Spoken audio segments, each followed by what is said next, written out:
During the Black Arts Movement, during the 64, 65, during that time, and 66, was in the Black Arts Movement. 3 months, 2.5, 3 months after the Black Panther Party had started. So October, December, January, I was, latter part of January, I was transitioning into the Black Panther Party. The original image comes from the South during the Civil Rights Movement and the pre-Black Panther Party for self-defense, which was started by Huey Newton and Bobby Seale, Oakland, California, October 24, 1966. Well, prior to that, in Lowndes County, Alabama, when in 1965, when the Voters' Rights Act was passed and African Americans had the right to vote without being brutalized or lynched, even though they were thereafter as well. You had a movement of young people who went to the South to enlighten and inform and educate, particularly sharecroppers who had never voted or couldn't read or write, and about their rights to vote and educating them. And it was in Lowndes County, Alabama, that you had a population of 15,000. 80% was black, 20% was white. The white races controlled the democratic machinery there.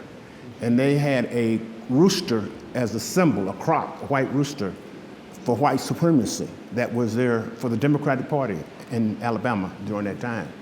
So what happened is when the blacks became enlightened and informed and wanted to organize as a group to vote, they didn't want to be a part of the Democratic Party, nor did they want to be a part of the Republican Party. So I think they started the Lowndes County Freedom Organization, and they had to have an icon as a symbol to be a political organization. So they seen these high school sports teams like the Lions, Tigers, and what have you, and they chose the Panther symbol. So the symbol itself comes from the South during the Civil Rights Movement. When we first initially started using it, and we got permission, we started using the Panther symbol without permission from SNCC, Student for Nonviolent Coordinating Committee, who were the ones who were very instrumental in the registration, voting rights, education in the South. So, and we knew Stokely Carmichael, although H. Rap Brown, all the members of SNCC before they even came, and some of them joined the Black Panther Party for self-defense. And so we had sent word that we wanted, out of respect for what the work they were doing, could we continue to use the Panther symbol? And they said, no problem. So what happened is I did the first several newspapers using the axe shield symbol from the South, the original one. Then Huey said, well, you should make the belly not so fat, make it a little more punier, a little thinner, because it looks too healthy. And so we wanted to slim it down, and that's how our Panther came into being.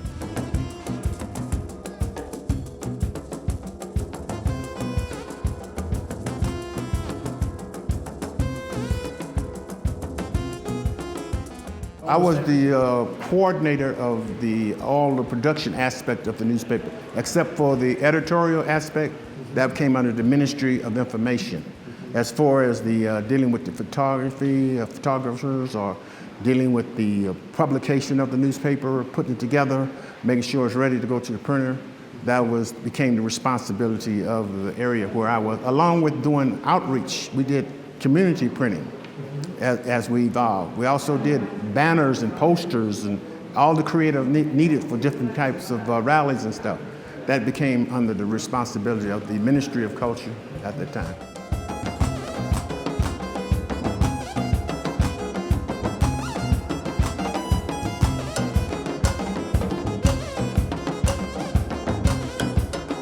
Initially, I was in when I came into the Black Panther Party and started going around and being involved and as an observer on the patrols and all the things that were going on locally. It was latter January up until April. April 25th was when the first newspaper came out. So I was involved at least 3 or 4 months into the organization before that came into being. How that happened is that we used to a place called the Black House, where a lot of cultural activity would go on. And you had people like Emory Douglas, then known Leroy Jones, Sonia Sanchez, many Ed Bullins, well-known playwrights and poets would come through there. A lot of cultural events was going on. Then Eldridge Cleaver, who had just recently been released from prison, who was a writer for a publication called Ramparts magazine. Huey Newton and Bobby Seale knew of him when he was in prison, of his writings, and it just so happens that this whole meeting came together when Betty Shabazz, the widow of Malcolm X, was invited to the Bay Area, and Eldridge Cleaver wrote a letter on behalf of the organization who was trying to get her to come. When she got the letter from Eldridge, she agreed to come. So at this Black House, and Huey Newton did the security for it.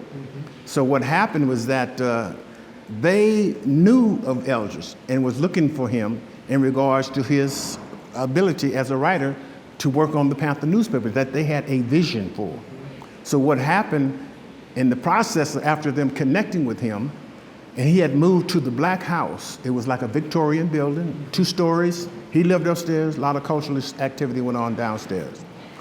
They would come through off and on, Huey and Bobby and one other little Panther would come, and they would go and talk to Eldridge upstairs quite a bit while a lot of stuff was going on downstairs.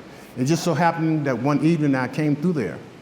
There was nothing happening. You had Bobby Seale, Huey Newton, and Eldridge were there downstairs at the table.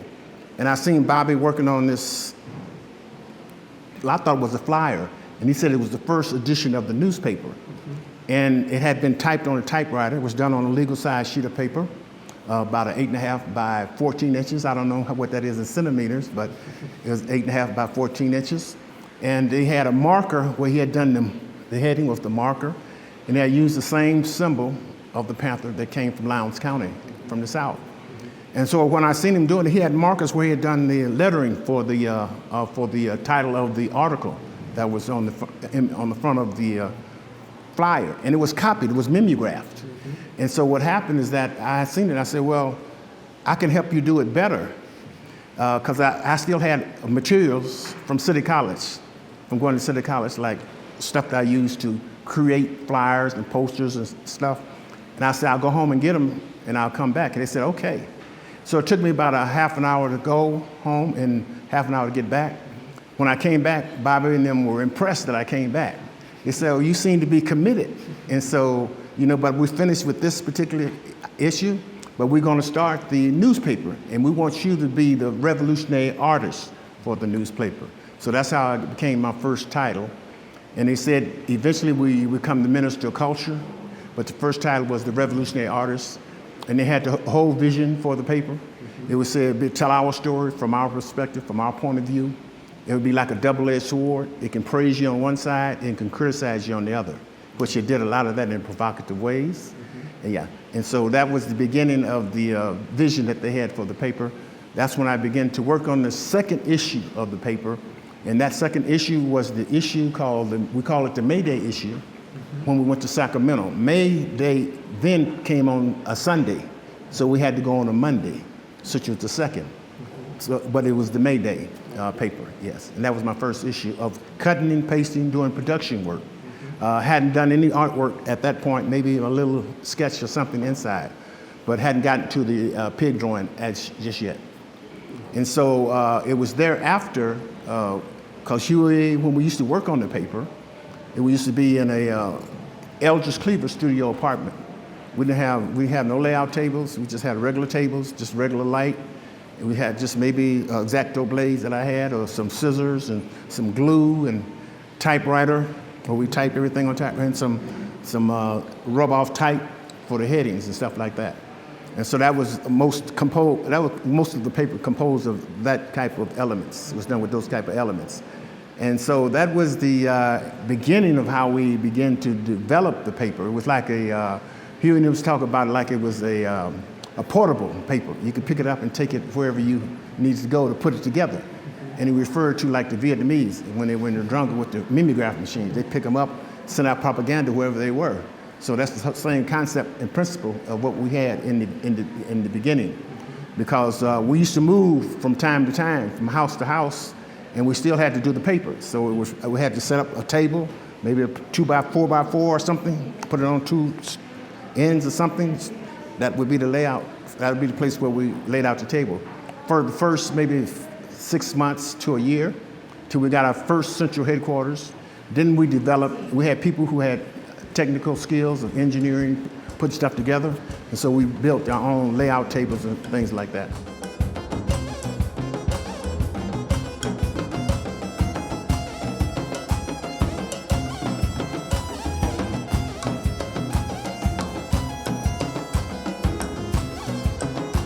He wanted me to draw a pig, and then I just drew one on the hoofs and put the badge number on the pig that was harassing the people in the community each week. Was going to be put on the pig to expose them to the community. And it just so happens that the badge number of the pig we put in the first drawing was of the policeman that got killed when Huey Newton got wounded. He was notoriously known in the community to violate the basic human rights in the community. As the paper evolved, the paper became public enemy number one to the state, to the authorities. Yeah, they used to wet our papers down when we would ship them, and by the time they got from point A to point B, they would be all wet. And so we had to get our lawyers to go to the airport with us, but there were people in the airport who were supporters of ours who would let us know what was going on. And our lawyers began to watch to make sure that when we sent the papers, they were not damaged.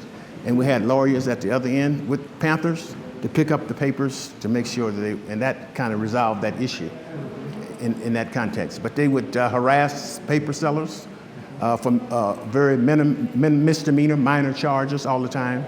When the paper became very powerful at its peak, and because the fact that everybody, you had teachers, you had teachers unions, you had workers, you had ministers, all coming picking up papers. Plus, they knew that every major liberation and revolutionary movement around the world were also subscribing to the Black Panther newspaper. So it was going beyond borders. Readership was about 400,000. Yeah.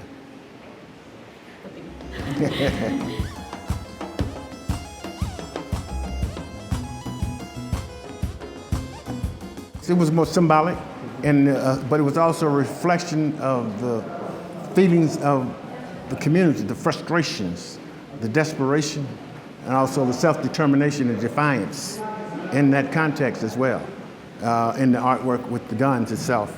It was about self-defense because it always informed and enlightened people about the rights to bear arms, the Second Amendment of the Constitution. And it was always about patrolling the community in relationship to protecting the community against the violations by the authorities, the local police across the country. So it was in that context that the guns were part of the images and artwork.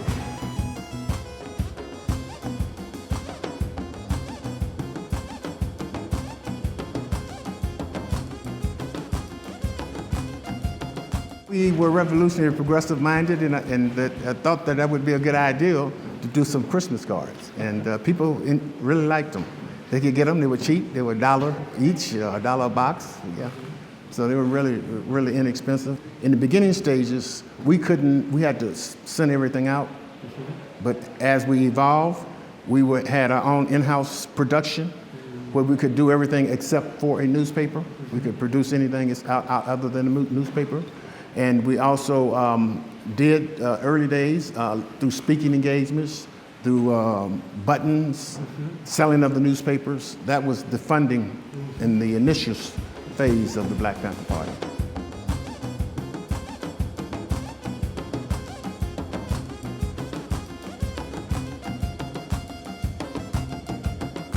This is art that came out of a movement.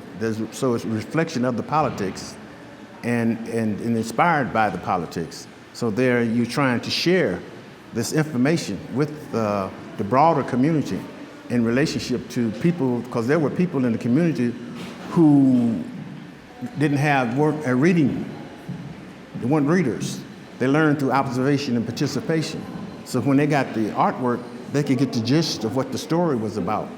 There have been people in the party and in the community say that from looking at the paper, they could tell which way direction that the party was going and the politics of the party was going, based on the artwork as well. Yeah. So the art became complemented the politics and the articles and things that were in the party, but in a concentrated, provocative way in many ways. Yeah.